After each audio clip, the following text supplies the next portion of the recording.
Semenjak 2 hari terakhir, pihak Rumah Sakit Umum Zainul Abidin dibantu prajurit TNI Iskandar Muda membersihkan Rumah Sakit Umum Zainul Abidin lama untuk menampung pasien.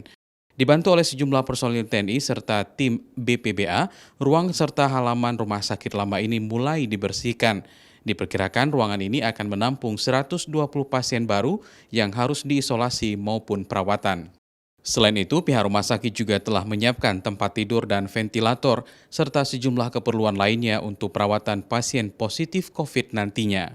Ini adalah untuk menyiapkan ruang-ruang rawat, ya. Jadi kita gunakan dulu rumah sakit lama ini kita bersihkan, sehingga kalau ada eskalasi jumlah pasien yang banyak kita harus siap. Ya, jadi ini ada 3 ruang yang rumah sakit lama yang dibersihkan. Kalau ketiga ruang ini, kalau ditanya kapasitasnya ini nanti sekitar 120 tempat tidur. Selain rumah sakit lama ini, pemerintah Aceh juga sudah menyiapkan asrama haji embarkasi Aceh yang sebelumnya telah digunakan untuk perawatan dan isolasi tenaga medis yang dinyatakan positif COVID-19.